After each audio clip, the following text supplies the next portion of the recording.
Əziz və hörmətli telesəhər tamaşaçıları, əslində hər kəs çalışır ki, yaxınlarına, doğmalarına gözəl bir hədiyyələr bəxş etsin və təqdim etsin. Mən əminəm ki, hər biriniz hal-hazırda elə, bax, indi axtarırsınız. Görəsən, yaxınlarımıza, doğmalarımıza nə hədiyyə edək? Bəli, və əlbəttə sabah həm də Dünya Azərbaycanlılarının həmrəyliyi günüdür və həmrəyliyimizdən əgər biz söhbət ediriksə, hər zaman uğurlarımızdan da danışmalıyıq. Məhz uğurlarımızı da elə həmrəyliyimiz sayəsində biz əldə etmişik və elə 2025-ci ilə də nəzər salsaq, ötən illərə də nəzər salsaq, hər zaman Azərbaycan milli dəyərlərini biz dünya ölkələrinə təqdim etmişik. O dəyərlər sırasında əlbəttə ki, Azərbaycan milli xalçalarını xüsusilə vurğulamalıyıq. Bəli, elə bizi birləşdirən bir dəyərlərdən biridir. Və eyni zamanda 2025-ci ildə nəinki yerli sakinlərin, turistlərin də, ölkəmizə gələn turistlərin də Azərbaycan milli xalçalarına marağı olduqca böyük idi və onlar Azərbaycan milli xalça muzeyinə yollanırlar. Biz əslində seyir axtarırıq, hədiyyə axtarırıq. Amma Şaxta baba gör buranı necə gözəl bir anın içində dəyişdi və biz sizinlə bərabər möcüzəvi və gözəl xalçalarla bərabər efirimizi davam edirik. Bəs bu xalçalar necə ərsəyə gəlir və necə qorunub saxlanılır, necə həm bizim cəmiyyətimizə, həm də bütün dünya ictimaiyyətinə necə təqdim olunur? Bununla bağlı həm söhbət olacaq, əlbəttə qonağımız da var. Qonağımızı təqdim etmək istəyirəm. Azərbaycan Milli Xalça Muzeyinin direktoru, əməkdar mədəniyyət işçisi, sənətşünaslıq üzrə fəlsəfə doktoru Əminə Məlikova bugün, bu sabah bizimlədir. Əminə xanım. Sabahınız xeyir olsun. Sabahınız xeyir, Əminə xoş xanım, gördük. xoş gördük. Necəsiz? Sizə bayram münasibəti ilə təbrik edirik. Sabahınız xeyir olsun. Təbrik edirik sizi. Mən sizə mikrofonu təqdim edim. Bizim mikrofonumuz... Gəl, bax, buradadır mikrofonumuz. Oradadır. Təqdim edək. Xoş gördük.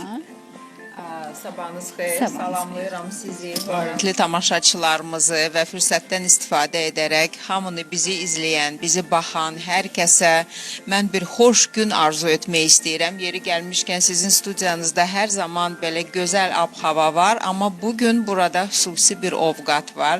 O da bilmirəm, yəqin ki o xalçalarımızdan gəlir.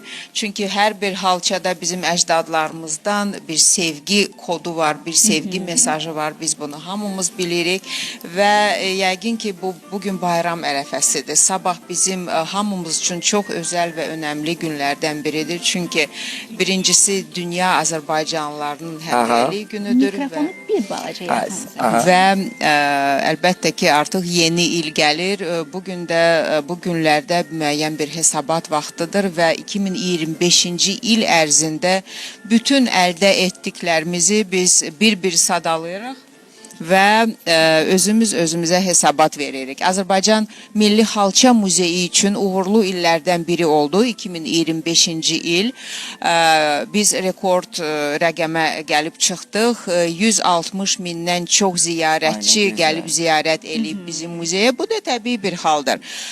Biraz tarixə nəzər yetirsək, biz bilirik ki 1967-ci ildə yaranan bu muzey dünyanın ilk ixtisaslaşdırılmış xalça muzeyidir ki, bugün də dünya muzeylərindən əlbəttə ki, heç də seçilmir. Bütün beynəlxalq standartlara uyğun bir muzeyimiz var və mən bugün bütün tamaşaçılara da tövsiyə etmək istəyirəm. Əgər siz bayram günlərində Bakıda keçirməyi planlaşdırırsınızsa, mütləq muzeyə gəlin. Dostlarınızı, ailə üzvlərinizi, tanışlarınızı muzeyə dəvət edin.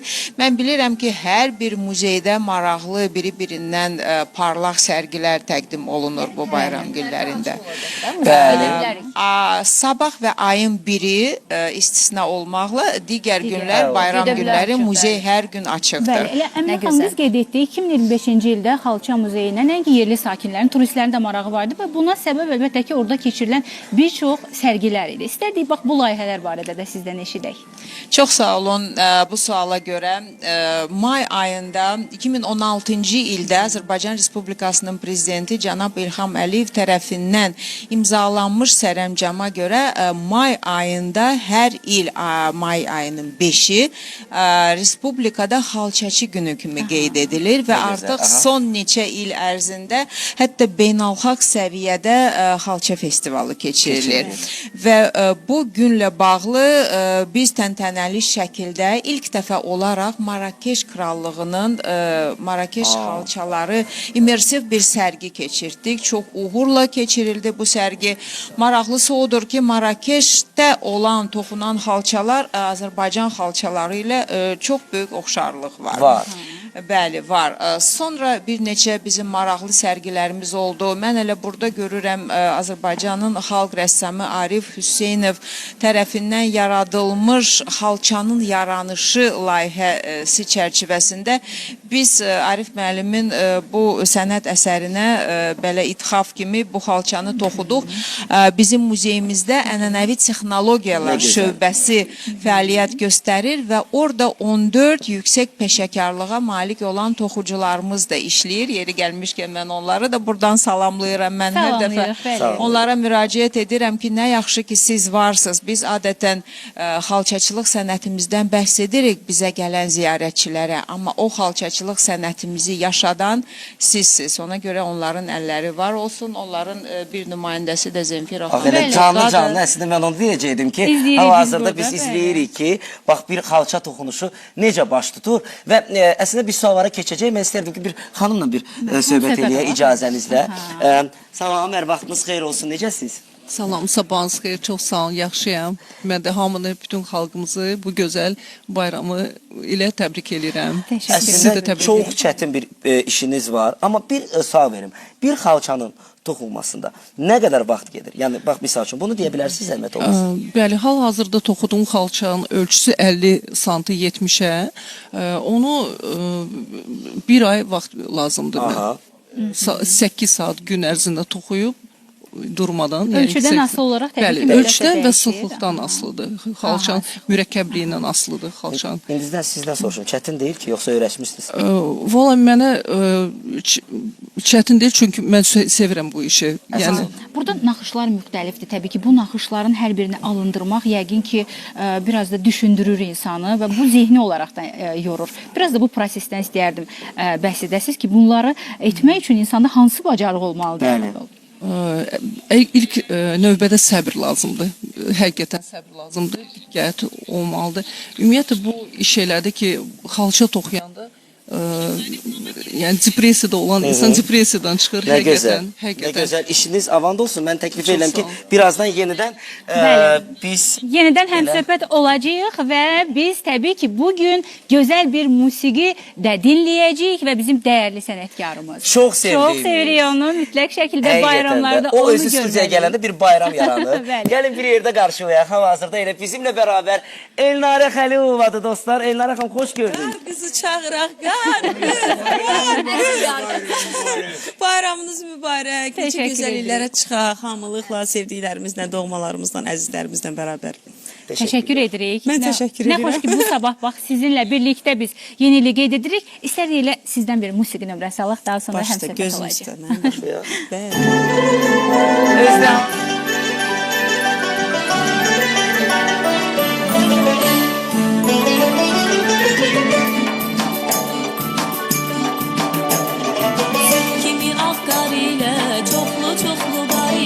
Süt kimi akar ile, çoklu çoklu bar ile, güz ile bahar ile.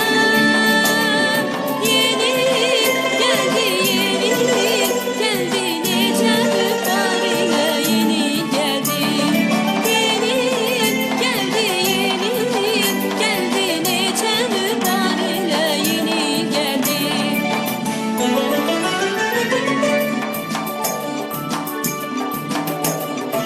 Kabırın son günü bize tutuyor.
İkinci saatimizi tamamlayırıq. İkinci saatimizdə də əslində xalçaçılıqla məşğul olduq. Eyni zamanda Şaxta baba bəzi məsləhətləri bizə verdi və birazdan daha da maraqlı bir mövzulara toxunacaq. Bəli, sonuncu saatımız da var, hörmətli tamaşaçılar. Yeni il ab-havalı efirimiz davam edəcək. Saatın tamamıdır. Gəlin, AzTV xəbəri izləyək. Daha sonra studiyamızda yenidən qarşınızda olacaq.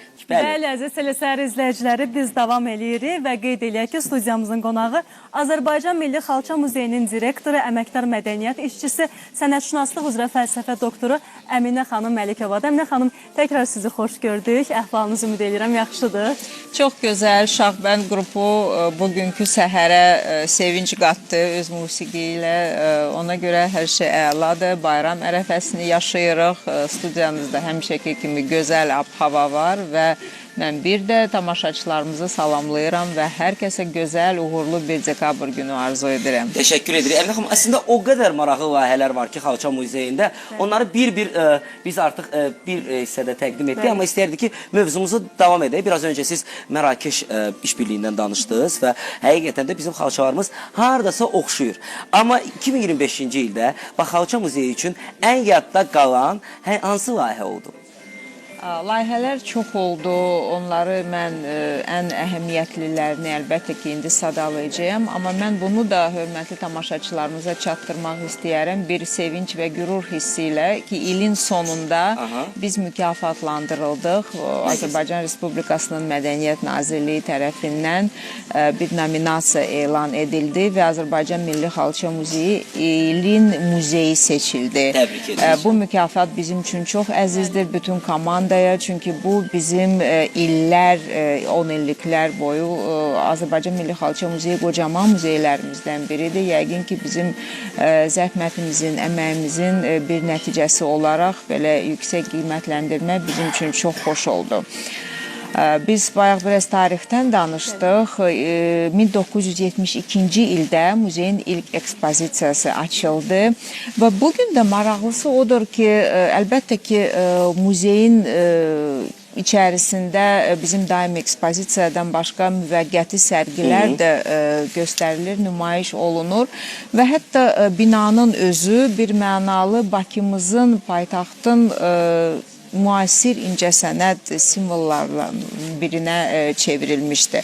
Artıq bina 11 ildir ki, biz yeni binada, dünyanın ilk və yeganə binasıdır ki, Avstriyalı məşhur memar Franz Jans tərəfindən inşa edilmişdi ki, xalça formasında tikili bu bina və çoxlu gənc memarlar gəlir bizim muzeyə.